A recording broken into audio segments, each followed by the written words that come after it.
Good morning and welcome to the MikePalusoOutdoors.com. I was just in the process actually of tying up a bobber rig, and I thought to myself, you know what, I've never done one of these on video to show folks how I do it. I've had some pretty good success here the last few years fishing bobber rigs on pretty deep structure.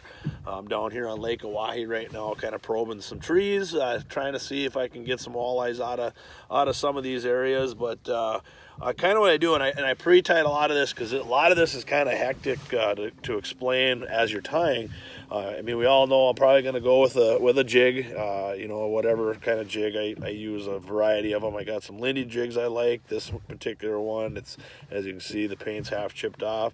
I like that one. Another thing that we do here, and it's going to be kind of hard to see, is I've got an inline weight that goes in there rather than a split shot. And I like that inline weight because it really, in deep structure, drops that bait down pretty fast.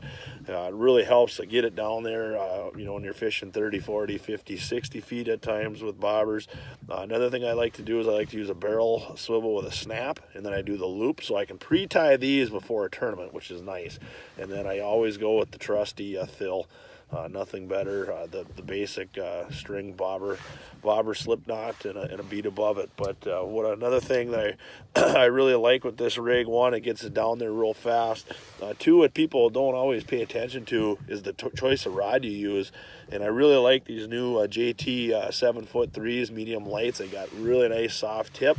The guides let the stuff go through it awfully quick so I can get it down to the bottom fast. And I tell you what, with this combination, it's a lethal one, especially when you're looking for some big walleyes and structure that's really kind of difficult to fish otherwise. So again, regular little jig, probably an 1/8 to a 1/16 ounce.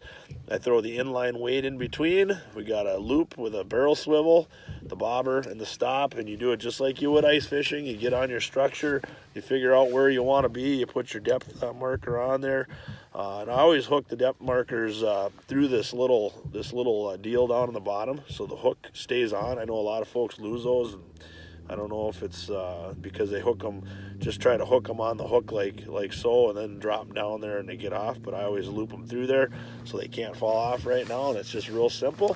Throw it over the side of the boat just like you would ice fishing. Let it down. Get it to where you want. You know, whether it's 5 inches, 6 inches to a foot.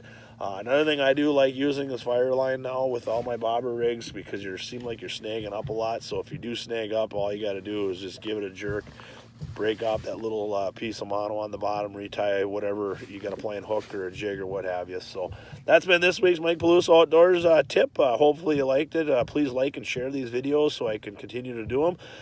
Slowly growing it. It's pretty fun. Getting some questions too, which is awesome. So please keep those coming, because those will be stuff that'll keep me busy this winter. So if you got any questions of how to do certain things, please get a hold of me that way, and let's rock and roll. Thanks for watching, you guys.